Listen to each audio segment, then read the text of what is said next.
So I think everyone growing up has some relationship to the language of photography. We're surrounded by photographic images pretty much from the moment that we're born. But it tends to be in a mode where you receive those images. It's a language that I think we learn naturally alongside learning a verbal language, but in a verbal language we respond and have conversations, whereas with images we're not producing, or we produce images as children, but they are not necessarily part of the wider conversation. They are those very beginnings, the startings of our artistic journey, which unfortunately so many people decide not to follow up in their lives. I was fascinated with photography as a child. I had a little pinhole camera set up with a little dark room and little plates of developing fluid and fixer underneath my chest of drawers. Later on I went to do photography at school where they had proper darkroom facilities, and I worked with black and white photography from beginning to end, which ended up being quite a laborious process, I found, and the actual taking of the image seemed to just be the start of this much longer process. I always found myself much more aligned to moving images, to be honest.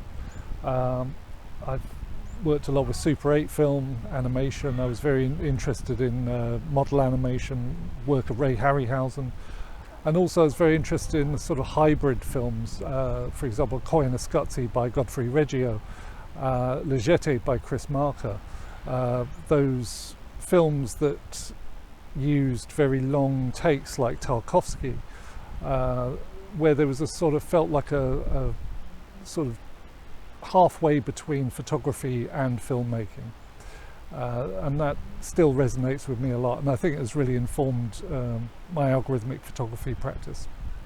So I've kind of struggled with photography, or to find my kind of voice in photography. With algorithmic photography, I finally feel that I've found a medium in which I'm qualified to express myself, and I'm very excited about the potential that is in the process.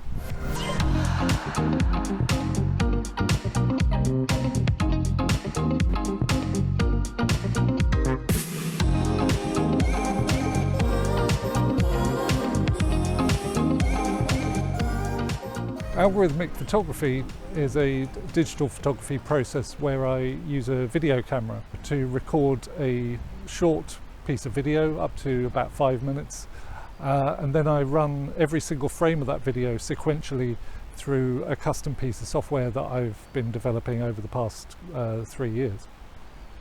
This software takes parts of the image, certain areas of the image, and adds it to a final image. So the final image becomes a composite of all of the other images. It's a different technique than traditional long exposure, where the camera lens is just opened and light is just allowed to hit the film for a period of time, because it works in discrete frames. So it's actually more like film almost. So you can see individual moments when the bird is in flight. In sometimes you can see the bird with its wings outstretched and then folded back in. So it takes a series of photographs and compresses them on the time axis to a single image. There is a technique used in astronomy photography called image stacking, which does something quite similar. But I've developed these techniques to be far more sort of experimental and far more exploratory aesthetically than that technique. And I've been using it to explore how computers and digital cameras store colour and how they process colour, different colour spaces, different algorithms for that, using machine learning algorithms to segment the image and remove parts and analyse where people are and extract that information. So it's very much a sort of hybrid technique where the algorithm is deeply entrenched in the process of making the images, but the resulting image is not hiding that. It's not like a filter that you might apply on a phone. It's being it's showing it. The images aren't necessarily conveying new knowledge. For instance, an image where you see the murmuration of starlings isn't necessarily teaching you anything about starlings, but it presents them as this almost solid form in air, and it gives you a different appreciation of how these birds move in the air around each other in relationship to architecture and themselves. And so the next time you see them, you will hopefully remember that image, and it will kind of make you think and trace those paths and kind of try and see it in your mind. One of the aspects of the work is to hopefully encourage people to look at the world around them with fresh eyes, to see these forms kind of from themselves, to be in a sort of creative state inspired by the movement which is all around us all the time.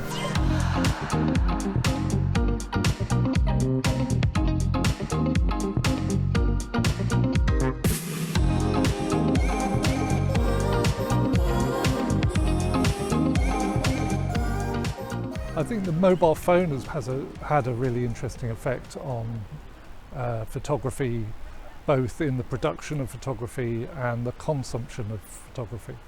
Not all of it good, but certainly not all of it bad. It has made the process of taking photos more widespread than ever before. It makes it relatively easy for anybody to get a half-decent result. I suppose one of the downsides of this is we tend to consume these images on a much smaller screen. We don't look at them on a 10 by 8 frame anymore.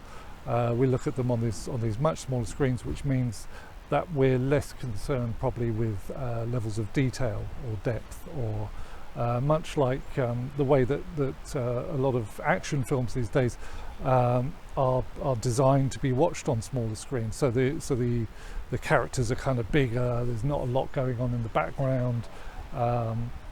Everything is kind of very clear, and there's not a lot of subtlety to it. It's kind of doing that for photography. There's also a really interesting language that is developing around all of this, driven largely by the presets and filters that come with these cameras. With Instagram, for instance, you've got a set number of color filters, of exposure filters, and they give you a certain look. Now, although there's a lot in the software, multiply that by the amount of people taking photos, and obviously a lot of people are using the same look. And so this means that we are sort of conforming the look of photographs to a certain very simple set of types of images. The same with sort of selfie culture and people taking pictures of themselves and doing this, and these kind of languages that are developing around it are being driven by the people taking the photos themselves, and they're designed for rapid production, rapid sharing, and rapid consumption. People take these photos because they see something interesting, or they're having a nice time with their friends or their family, or they just see a nice view, or but what this doesn't do is it doesn't capture the context of the image. So if they take a photo, post it online, it removes the context of what they're feeling. They're not able to kind of communicate that, although it becomes part of this sort of social media post. Maybe they put some emojis or something to convey the meaning or the way that they're feeling around the photo, as a sort of meta information. It's not the same as if somebody famous took a picture. For instance, if Kanye West took a photo of this, it would be a lot of people would be very interested in that photo, and it would have a completely different context because of his fame and his standing. So he carries the context into the photo just by being who he is. I think it's great that this technology has democratized access for everyone to be able to have a camera pretty much on them all the time and take photos that aren't terrible and will serve as good memories for moments in their life. They might not be important globally, but they mean the world to those people.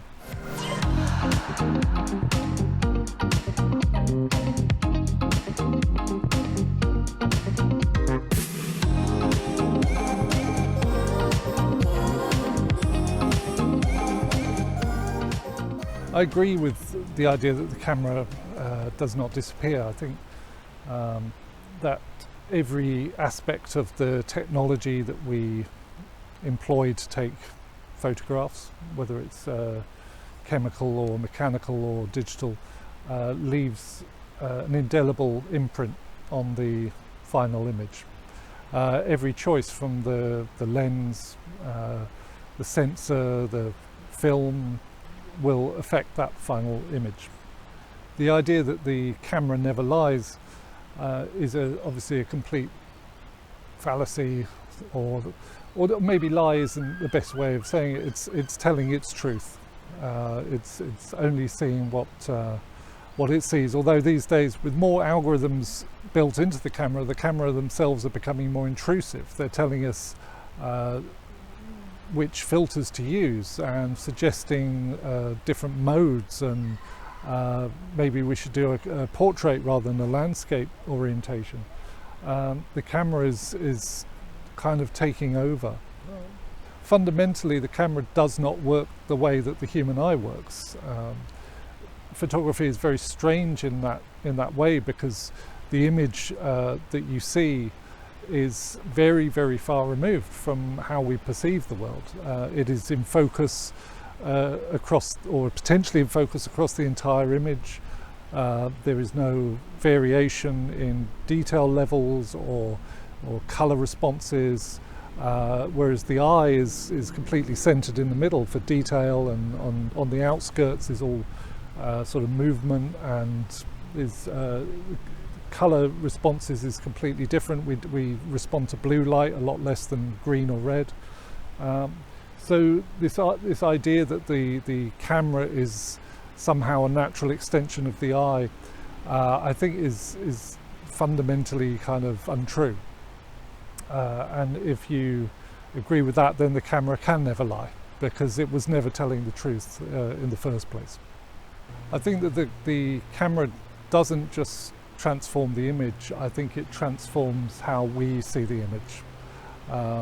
It has a profound effect through our life of showing us the world in a way that somehow looks natural but isn't. It captures something which seems to be how we feel about the world, or how we comprehend the world, but it picks it out of reality. It allows us to study a moment of time forever, and that's not how humans perceive time. That's not how we experience time. So it's a very I find it a very alien kind of process in a way. And I think with the process of algorithmic photography, I'm trying to put the movement back into the photo. I'm trying to make a photo that I feel represents the world more related to how I experience it. So although some of them may seem very abstract or very experimental, fundamentally they encapsulate motion and the motion of the world, and in some way that feels more natural to me.